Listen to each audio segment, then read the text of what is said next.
I miss the desert.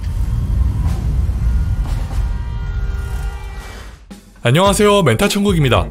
오늘 말씀드릴 작품은 모험 장르의 아버지인 인디아나 존스 시리즈의 최종장이자 여든이라는 나이에도 액션씬을 선보이는 해리슨 포드 배우의 상징적이고 기념비적인 영화 인디아나 존스 운명의 다이얼 리뷰입니다.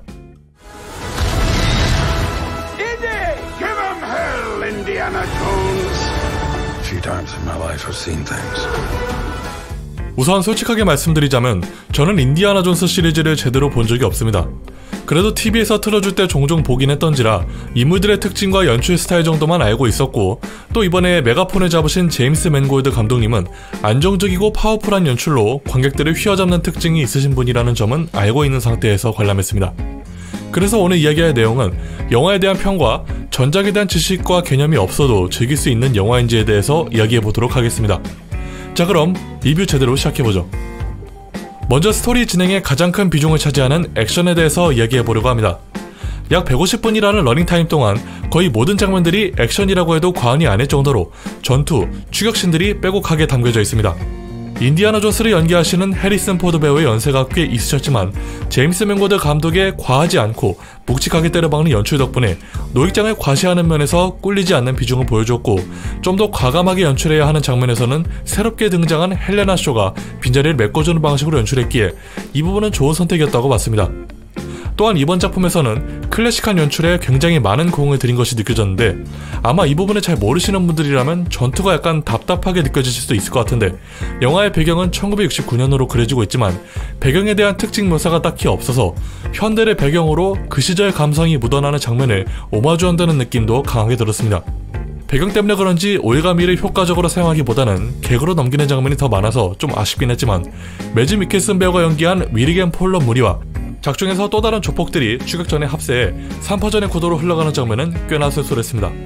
이렇듯 쉴 틈 없이 몰아치는 액션들이 이 영화의 장점이긴 하지만 후반부의 하이라이트가 굉장히 마음에 들어서 그런지 상대적으로 앞서 보여주는 액션들이 심심하게 기억되는 부분은 어느 정도 있더군요. 다음은 시리즈의 마지막 작품으로서 아쉬운 부분들에 대해 이야기해보려고 합니다.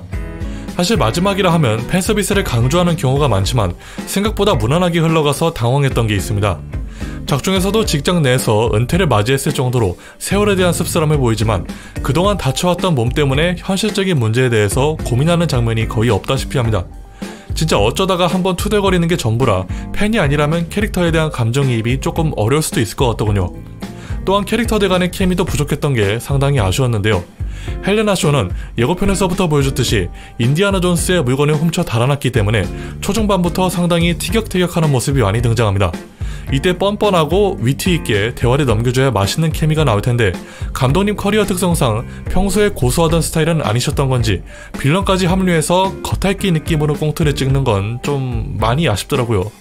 마지막으로 유머러스하게 쉬어가거나 솔직한 대화를 해주면 좋을 만한 타이밍에 서사의 깊이를 더해줬으면 좋았을 텐데, 갑작스레 위기가 생기고 이것이 계속 반복되다 보니 중반부에서 지치는 경향도 종종 있었습니다. 이렇듯 아쉬운 점이 상당히 많았던 영화임에도 불구하고 후반부의 하이라이트가 너무 좋았습니다. 이게 어느 정도였냐면 부제목이 운명의 다이얼인 것에 대해 바로 납득이 될 정도였는데요. 시간이라는 주제를 들고 이게 맞나 싶을 정도로 갈 때까지 가버리니까 너무 흥미로웠는데, 정말 좋았던 이 장면을 더 오래 진행시키지 않아서 잠깐 번뜩이는 게 전부였지만 그럼에도 정말 인상적인 장면이었다는 것은 사실이었습니다. 앞서 펼쳐졌던 액션씬들이 엄청 빼어나진 않았기에 하이라이트 장면을 보고 나니 그 외에 무난했던 요소들도 좀 아쉽게 느껴지기도 해서 후반부에 갑자기 온도를 확 바꾼 것이 양날의 검으로 작용된 것 같습니다. 결론적으로 이 영화는 개봉 전부터 호불호가 갈렸었던 반응에 큰 변경점 없이 마침표를 찍은 것 같더군요. 제가 막 액션씬 가득한 킬링타임 영화를 선호하지 않는다거나 시리즈를 봐왔던 팬이 아니라 그런 걸 수도 있지만, 내용 자체가 이해하기 어려운 스토리가 아니었던지라 없었던 추억마저 풍기게 하는 마성의 매력까지는 없었다는 입장을 남기며 리뷰는 이것으로 마치도록 하겠습니다.